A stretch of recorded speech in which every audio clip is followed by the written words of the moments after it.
سورہ بقرہ کی آیت نمبر 284 ہے۔ للہ ما فی السماوات و ما فی الارض، اللہ ہی کے لیے ہے جو کچھ بھی آسمانوں میں ہے جو کچھ زمین میں ہے۔ وَإِن تُبْدُوا مَا فِي أَنفُسِكُمْ، اگر تم ظاہر کرو گے جو کچھ بھی تمہارے نفسوں میں ہے، اور تخفوا، یا تم اس کو چھپاؤ گے، یحاسبکم باللہ، تو اللہ تعالیٰ اس کا محاسبہ فرمائیں گے۔ یہ آیت مبارکہ صحابہ کرام کو بہت زیادہ مشکل لگی تھی، اس وجہ سے کہ ایک عمل کا محاسبہ ہوتا ہے اور ایک سوچ یا خیال کا محاسبہ ہوتا ہے۔ تو صحابہ کرام نے یہ سوال کیا کہ اللہ کے نبی، کہ کیا ہماری سوچوں کا، ہمارے خیالات کا بھی محاسبہ ہوگا؟ تو ہم اپنی سوچوں، اپنے خیالات کو کیسے جو ہے وہ اس معیار کا بنا سکتے ہیں کہ ان کا حساب نہ ہو؟ نبی علیہ السلام نے فرمایا کہ کیا تم بنی اسرائیل کی طرح یہ بات کہو گے کہ ہم سنتے ہیں اور مانتے نہیں ہیں؟ لہٰذا آیت مبارکہ جیسے نازل ہوئی ہے ہمیں اس کو ایسے ہی ماننا پڑے گا۔ لہٰذا اسی کیفیت میں صحابہ کرام جو ہیں وہ 1 سال تک رہے۔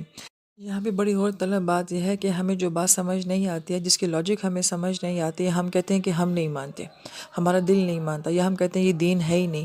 لیکن صحابہ کرام ایسے نہیں تھے، کیونکہ انہیں اپنے نبی پہ، اپنے رب پہ اعتماد تھا کہ جو نازل ہوا ہے یہ برحق نازل ہوا ہے، لہٰذا پریشانی ان کو ضرور ہوئی، مگر اسی کیفیت میں 1 سال وہ رہے۔ پھر اس کے بعد آنے والی آیات میں جو ہے وہ آسانی ہو گئی تھی۔ پھر یہاں پر ایک اور خوبصورت نقطہ جو بیان کیا جاتا ہے کہ ایک مواخذہ ہوتا ہے اور ایک محاسبہ ہوتا ہے۔ محاسبہ آسان معاملہ ہوتا ہے، مواخذہ مشکل معاملہ ہوتا ہے۔ اور کیسے محاسبے کا معاملہ ہوگا؟ نبی علیہ السلام فرماتے ہیں کہ اللہ تعالیٰ سے حساب یسیرہ کی بات کیا کرو، آسان حساب کی بات کیا کرو۔ اور اس کی کیفیت یوں بیان کی گئی کہ اللہ تعالیٰ کے سامنے انسان کا نامہ اعمال پیش ہوگا، اس میں نیکیاں بھی ہوں گی، اس میں گناہ بھی ہوں گے۔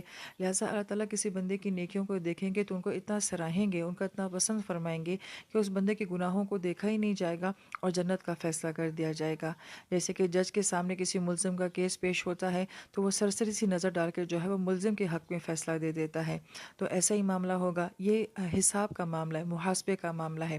لیکن مواخذے کا معاملہ کیا ہوتا ہے کہ جب ایک ایک عمل کا پوچھا جائے گا، کیسے کیا، کیوں کیا، کس طرح سے کیا، تو جب کسی کا مواخذہ شروع ہو جائے گا تو یہ بہت مشکل معاملہ ہوگا۔ اور اللہ تعالیٰ نے آیت مبارکہ میں جو ہے محاسبے کی بات کی ہے، مواخذے کی بات نہیں کی ہے۔ اس سے اللہ تعالیٰ نے فرمایا کہ فَيَغْفِرُ لِمَن يَشَاءُ، جس کو اللہ تعالیٰ چاہیں گے معاف فرما دیں گے، وَيُعَذِّبُ مَن يَشَاءُ، اور جس کو چاہیں گے سزا دے دیں گے۔ یہاں پہ اکثر لوگوں کو یہ مغالطہ ہو جاتا ہے کہ اللہ تعالیٰ کی مرضی ہے کہ وہ جس کو چاہیں گے عذاب دے دیں گے۔ یہ بات ہمیشہ یاد رکھنی چاہیے کہ کسی انسان کی نیکیاں دیکھ کے اللہ تعالیٰ کبھی اس کو عذاب نہیں دیں گے۔ یہاں پہ من یشاء کا مطلب یہ ہے کہ جب انسان خود اپنی زندگی میں ایسے کام کرتا ہے کہ وہ خود چاہ رہا ہو کہ مجھے سزا ملے، تو پھر ایسے ایک چاہنے والے کو اللہ تعالیٰ جو ہے وہ سزا دے۔ آیت نمبر 285 ہے، اور آیت نمبر 285 اور 86 کے بارے میں حدیث پاک کا مفہوم آتا ہے کہ باقی سارا قرآن جو ہے وہ زمین پہ نازل ہوا نبی علیہ السلام پر، مگر یہ 2 آیات نبی علیہ السلام کو آسمانوں پہ بلا کر دی گئی ہیں۔ شب معراج میں نبی علیہ السلام جب اللہ تعالیٰ سے ملاقات کے لیے جاتے ہیں تو آسمانوں پر یہ 2 آیات نبی علیہ السلام کو دی جاتی ہیں۔ اس سے حدیث پاک میں آتا ہے کہ یہ عرش کے نیچے سے خاص 2 آیات جو ہیں نبی علیہ السلام کو دی گئی ہیں، اور ان کو 2 موتی بھی کہا گیا ہے۔ اور فرمایا کہ بڑی حسرت ہے اس انسان کے اوپر جو ان 2 آیات کو رات کو پڑھ کر نہیں سوتا ہے۔ پھر اس کے بعد آیت مبارکہ میں آتا ہے کہ آمن رسول، ایمان لے کے آئے رسول، بما انزل الیہ، اور جو کچھ ان کے اوپر نازل ہوا، من ربہ، ان کے رب کی طرف سے، والمؤمنون، اور ایمان والے بھی ایمان لے کر آئے۔ اس آیت مبارکہ کی پہلی خاص بات تو یہی ہے کہ ہم تو اپنے نبی کے اوپر ایمان لے کر آتے ہیں، لیکن یہاں پہ نبی کے ایمان لانے کا جو ہے وہ تذکرہ ہو رہا ہے، یعنی کہ ایمان لانے میں نبی بھی جو ہوتے ہیں وہ بھی سر فہرست ہوتے ہیں کہ وہ پہلے ایمان لے کر آتے ہیں، پھر ہم ان کے اوپر ایمان لے کر آتے ہیں۔ اور بڑی پیاری بات یہاں پہ کہ نبی علیہ السلام کے ایمان لانے کے ساتھ، یعنی کہ انبیاء علیہ السلام کے ایمان لانے کے ساتھ مومنون، تمام ایمان والوں کا ذکر کیا گیا ہے، دونوں کے ایمان کا ایک جگہ ذکر کیا ہے۔ حالانکہ ہمارے ایمان میں اور انبیاء کے ایمان میں تو زمین آسمان کا فرق ہوتا ہے، مگر ایمان والوں کو یہ اعزاز دیا گیا ہے کہ ان کے ایمان کا تذکرہ اپنے نبیوں کے ساتھ کیا گیا ہے۔ کلن آمنا باللہ، اور سب جو ہیں وہ ایمان لے کر آتے ہیں اللہ تعالیٰ پر، و ملائکاتی، ان کے فرشتوں پر، و کتبی، ان کی کتابوں پر، و رسول، ان کے رسولوں پر، لا نفرق بین احد من رسول، ہم کسی رسول کے درمیان میں فرق نہیں کرتے ہیں۔ اگر جیسی محبت ہمیں نبی علیہ السلام کے لیے محسوس ہوتی ہے ویسی تمام انبیاء کے لیے بھی ہوتی ہے۔ اگر ہمارے نبی کی کوئی بے ادبی کی جاتی ہے تو کسی بھی نبی کی بے ادبی کی جائے تو ہم یہ نہیں کہتے کہ یہ تو اس امت کے نبی ہیں، نہیں، وہ ہمارے نبی بھی ہیں، ہمیں ان کے لیے بھی ویسا ہی دکھ ہوتا ہے۔ یہاں پہ بڑی غور طلب بات یہ ہے کہ جب نبی علیہ السلام کی شان مبارک میں کوئی گستاخی کی جاتی ہے تو ہمارے جو جذبات ہوتے ہیں تو کیا ایسے ہی جذبات ہمارے تب بھی ہوتے ہیں جب کوئی موسیٰ علیہ السلام کے بارے میں گستاخی کرے گا یا عیسیٰ علیہ السلام کے بارے میں گستاخی کرے گا تو ہمارا سب کے بارے میں ایک جیسا رویہ ہونا چاہیے، کیونکہ ہم تمام نبیوں کے اوپر ایمان لے کر آتے ہیں۔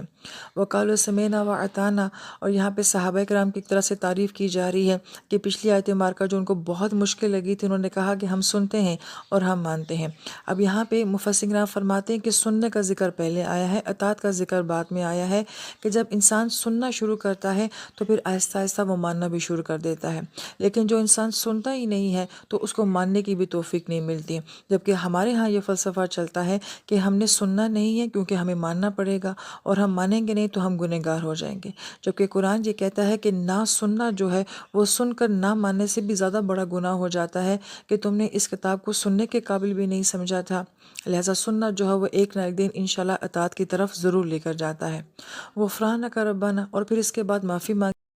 آیت نمبر 283 ہے، وَإِن كُنتُمْ عَلَىٰ سَفَرٍ، اور اگر تم سفر کی حالت میں ہو، وَلَمْ تَجِدُوا، اور تم نہیں پاتے ہو، کاتباً کسی لکھنے والے کو، فَرِحَانٌ مَقْبُوضَہ، تو کوئی چیز بطور رہن کسی کے قبضے میں دے دو، فَإِنْ أَمِنَ بَعْضُكُمْ بَعْضًا، اور اگر تم ایک دوسرے کا اعتبار کرتے ہو، فَلْيُؤَدِّ الَّذِي اؤْتُمِنَ أَمَانَتَهُ، تو جس شخص کو امانت دی گئی ہے وہ پوری امانت داری کے ساتھ اس کی امانت اس کو لوٹا دے، وَلْيَتَّقِ اللَّهَ رَبَّهُ، اور اس معاملے میں ڈرو اپنے رب سے۔